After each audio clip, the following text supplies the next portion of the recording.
कहां तक हो गया बताइए, कहां तक पढ़ा दिए हैं? अच्छा, आज होगा 1830 की क्रांति। चलिए, तो आज पढ़ते हैं जुलाई 1830 की क्रांति।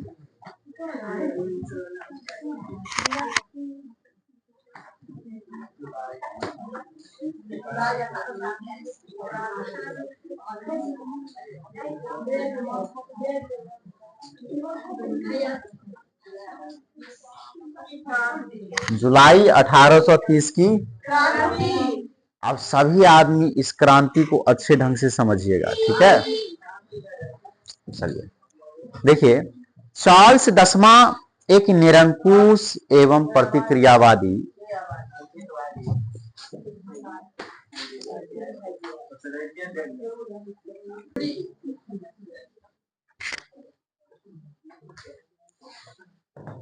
तो जुलाई 1830 की देखिए, चार्ल्स दसवां एक निरंकुश एवं प्रतिक्रियावादी शासक था जिसने फ्रांस में उभर रही राष्ट्रीयता एवं जनतंत्रवादी भावनाओं को दबाने का कार्य किया। देखिए, चार्ल्स दसवां 1830 क्रांति के समय चार्ल्स दसवां कैसा शासक था? एक निरंकुश शासक था। कैसा शासक? एक निरंकुश और प्रतिक्रियावादी।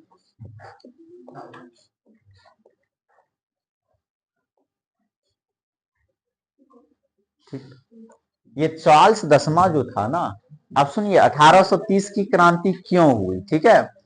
और क्या है ये 1830 की क्रांति, जुलाई 1830 की क्रांति? चार्ल्स, जिस समय ये क्रांति हुई है ना 1830 में, उससे जस्ट पहले या उस समय जो राजा था वो कौन था?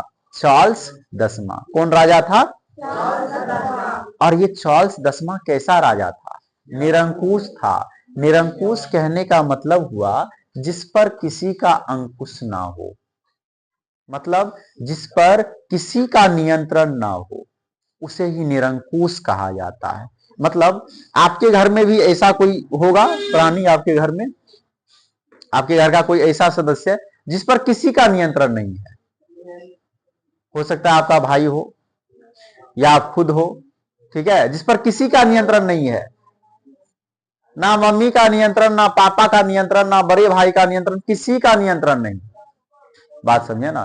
तो उसी टाइप का राजा जिस पर किसी का नियंत्रण, पूरा बदमाश टाइप का। और प्रतिक्रियावादी, प्रतिक्रियावादी कहने का मतलब होता है कि किसी भी क्रिया के विरुद्ध, किसी भी काम के विरुद्ध, मतलब पब्लिक आती थी, कहती थी कि महाराज हमारे यहाँ का जो सड़क है वो टूटा हुआ है, बीच में पानी भर गया है, आने जाने में दिक्कतों का सामना करना पड़ता है। तो ये कुछ सुनबे नहीं करता था, मतलब ही नहीं था इसको, अमारवो करता था दो चार थप्पड़। बात समझे ना?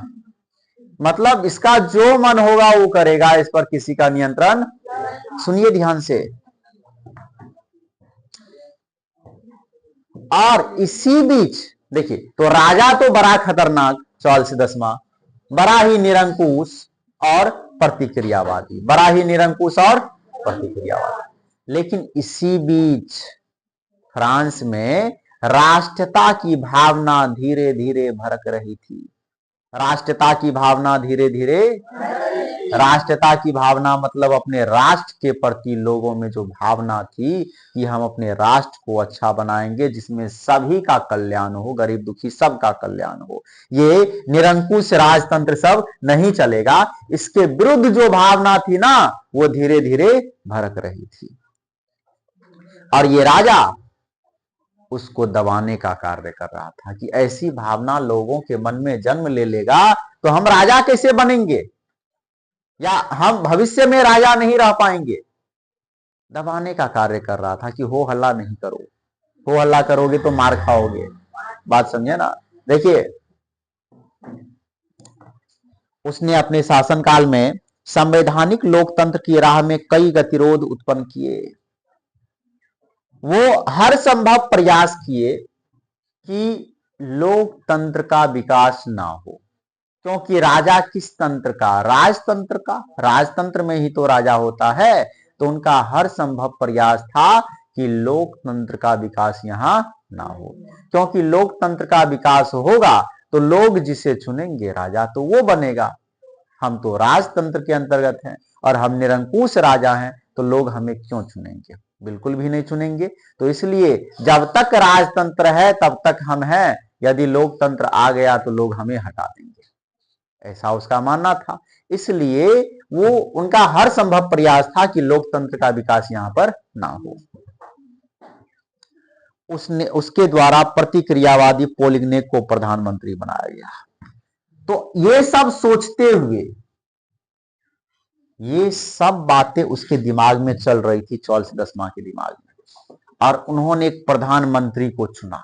एक प्रधानमंत्री को, उस प्रधानमंत्री का नाम था पोलिगनेक। क्या नाम था बताइए? उस प्रधानमंत्री का नाम था पोलिगनेक।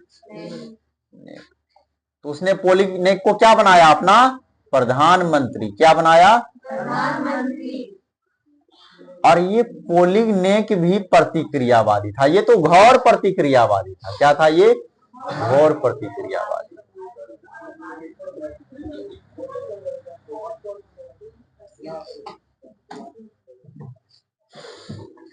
जैसा राजा, बेवकूफ है, जैसा राजा वैसा उसका प्रधानमंत्री। ये तो सोच करके ही ना प्रधानमंत्री बनाया कि ऐसा प्रधानमंत्री आए जो देश में चल रहे, राज्य में चल रहे विद्रोह की भावना को दबा दे। राज्य में चल रहे विद्रोह की भावना को दबा दे। सुनिए ध्यान से। पोलिगनेक ने पूर्व में लुई 18वां द्वारा स्थापित समान नागरिक संहिता के स्थान पर शक्तिशाली अभिजातीय वर्ग की स्थापना तथा उसे विशेषाधिकारों से विभुक्त करने का प्रयास किया। ध्यान दीजिएगा। अच्छा ये बताइए, चार्ल्स दसवां से पहले फ्रांस का राजा कौन था? लुई 18वां। कल्ले तो पढ़े थे। चार्ल्स दसवां से पहले, चार्ल्स दसवां बाद में आया है, उससे पहले था लुई 18वां, और वही चालाक राजा जो, हालांकि इसे बैठाया था मेटरनिक ने, ऑस्ट्रिया का चांसलर मेटरनिक ने।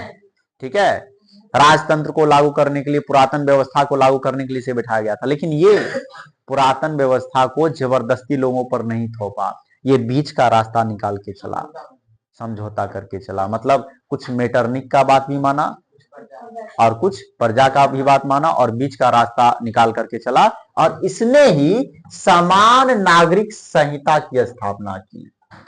समान नागरिक संहिता। ये कब का राजा है? चार्ल्स दसवां से पहले का राजा है। इन्होंने क्या लागू कर रखा था? समान नागरिक संहिता। मतलब सभी लोग हमारे लिए एक समान है, हम सबके कल्याण का काम करेंगे। तो बहुत बढ़िया राजा था, चालाक भी था। ठीक है, सुनिए, ये जो आया ना चार्ल्स दसवां, और अपना जो प्रधानमंत्री बनाया पोलिगनेक, पोलिगनेक ने क्या किया? ये समान नागरिक संहिता को खत्म कर दिया। इसे खत्म कर दिया। कौन? पोलिगनेक। अब क्या था? पब्लिक भड़क गया, और खत्म ही नहीं किया। सुनिए और बात, समान नागरिक संहिता को खत्म किया, और जो समाज के उच्च कैटेगरी के लोग थे, उच्च जाति के लोग थे,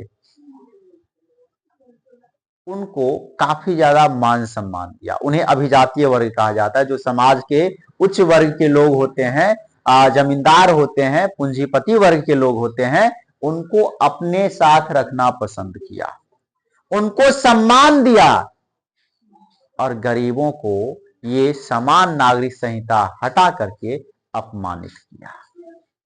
तो लोग इस बात से भड़क गए, इस चीज से लोग भड़क गए।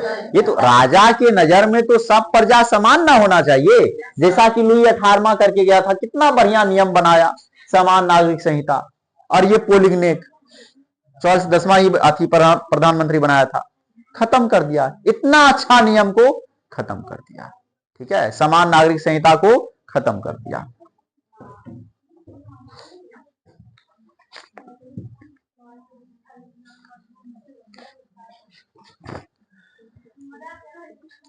उसके इस कदम को उदारवादियों ने चुनौती तथा क्रांति के विरुद्ध षड्यंत्र समझा। प्रतिनिधि सदन एवं दूसरे उदारवादियों ने पोलिंगनेक के विरुद्ध गहरा असंतोष प्रकट किया। चार्ल्स 10वां ने इस विरोध के प्रतिक्रिया स्वरूप 25 जुलाई 1830 ईस्वी को 4 अध्यादेशों द्वारा उदार तत्वों का गला घोटने का प्रयास किया। ध्यान दीजिएगा, जब लोग सब विद्रोह करने लगे, इसी कानून के बाद जैसे ही समान नागरिक संहिता को खत्म किया, फ्रांस के सभी जनता मिलकर के, जो भी निम्न कैटेगरी के, निम्न वर्गीय जनता, गरीब, किसान, मजदूर वर्ग के लोग थे, उन सब ने विद्रोह कर दिया। तो इस विद्रोह को दबाने के लिए चार्ल्स 10वां ने कुछ नियम कानून निकाला, कुछ नियम कानून सब निकाला, और वो भी गरीब, किसान, मजदूरों के विरोध में, कि तुम ये ठीक नहीं कर रहे हो, हम राजा हैं, जो करेंगे वही होगा। बात समझे ना?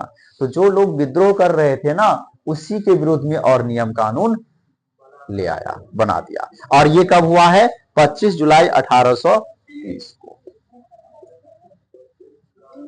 25 जुलाई।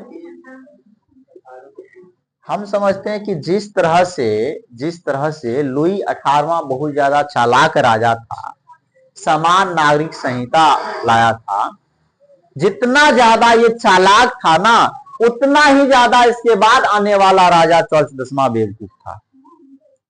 कम से कम जब पब्लिक सब विद्रोह कर दिया, इस समान नागरिक संहिता को हटाने से जब पब्लिक विद्रोह कर दिया, जनता विद्रोह कर दिया, तो राजा को समझ जाना चाहिए था, समझ जाना चाहिए था, वो फिर से लागू कर देता, पब्लिक शांत हो जाती। तो नहीं, पब्लिक सब विद्रोह कर रहा था ना, तो उस विद्रोह को शांत करवाने के लिए उसे मारा पीटा गया, जनता को। बात समझे ना? ध्यान दीजिएगा। इन अध्यादेशों के विरोध में पेरिस में क्रांति की लहर दौड़ गई। फ्रांस में 28 जून 1830 ईस्वी से गृह युद्ध आरंभ हो गया। इसे ही जुलाई 1830 की क्रांति कहते हैं।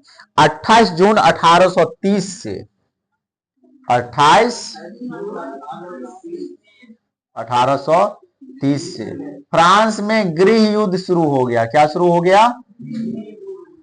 गृह युद्ध क्या होता है आपको पता है? जैसे भारत यदि पाकिस्तान से लड़े तो ये गृह युद्ध नहीं हुआ, लेकिन भारत का ही एक राज्य दूसरे राज्य से लड़ जाए तो वह गृह युद्ध हो गया। बात समझे ना?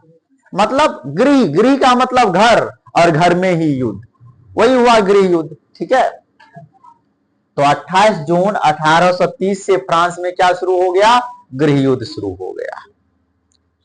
परिणाम स्वरूप चार्ल्स 10वां फ्रांस की राजगद्दी त्याग करके इंग्लैंड भाग गया। अब चार्ल्स 10वां को डर हो गया,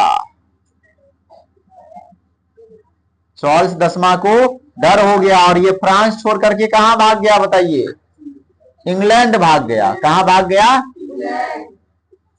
यदि नहीं भागता ना तो लोग सब मारिए देता है इसको, खत्म कर देता है इसको। बात समझ में आया? चलिए ध्यान दीजिएगा। इसके बाद जो राजा बना है फ्रांस का, सुनिए, इसके बाद जो राजा बना है फ्रांस में जुलाई 1830 की क्रांति के परिणाम स्वरूप बुर्बो वंश के स्थान पर ऑर्लेयंस वंश को गद्दी सौंपी गई। तो इसके भागते ही चार्ल्स 10वां किस वंश का था बताइए? बुर्बो राजवंश का था, बुर्बो वंश। और इसके बाद जो नया वंश आया है वो आया है ऑर्लियंस वंश। ऑर्लियंस वंश का राजा बना है, और इस राजा का नाम सुनिए, इस राजा का नाम था लुई फिलिप। क्या नाम था? लुई। और ये कहीं ना कहीं बढ़िया राजा था, लोगों ने चुन करके इसे राजा बनाया था लुई फिलिप को। तो सुनिए, अब आपको जुलाई 1830 का क्रांति, बस यही था, आपको समझ में आया? एक बार फिर से रिपीट करते हैं, सुनिए ध्यान से। जुलाई 1830 की क्रांति जब हुई है, उस समय राजा था चार्ल्स 10वां, जो कि एक निरंकुश और प्रतिक्रियावादी शासक था। जितना निरंकुश और जितना प्रतिक्रियावादी शासक था, वो उतना ही ज्यादा निरंकुश और उतना ही ज्यादा प्रतिक्रियावादी प्रधानमंत्री किसे बनाया? पोलिग्नेक को बनाया। बात समझे ना? पोलिग्नेक को प्रधानमंत्री, जब तक राजा था चार्ल्स 10वां तो चल रहा था, ये प्रधानमंत्री बन के आया, मन में हुआ होगा हम प्रधानमंत्री बन के आए हैं, कुछ तो नियम कानून बना दें। बताइए, समान नागरिक संहिता को हटा दिया। कितना बड़ा बेवकूफी किया। क्या किया? समान नागरिक संहिता को, समान नागरिक संहिता क्या है? राजा के नजर में सभी जनता एक है, इस इतना अच्छा कानून को हटा दिया। और ये कानून किसके द्वारा लागू किया गया था? लुई 18वां, चार्ल्स 10वां से पहले जो राजा था लुई 18वां, उसके द्वारा लागू किया गया। और उसको ही खत्म कर दिया ये पोलिग्नेक। पब्लिक सब विद्रोह करने लगे, विद्रोह करने लगे, तब भी राजा को समझ जाना चाहिए था, जनता के पक्ष में आ जाता राजा, लेकिन नहीं, विद्रोह को दबाने का कार्य किया। 4 गो अध्यादेश पारित किया, और वो चारों अध्यादेश पब्लिक के, जनता के विरोध में। ठीक है, इसके कारण ही क्या हुआ? गृह युद्ध शुरू हो गया, और गृह युद्ध शुरू हुआ तब जाकर के फ्रांस के राजा ये चार्ल्स 10वां को फ्रांस छोड़ करके भागना पड़ा। कहां? इंग्लैंड भाग गया।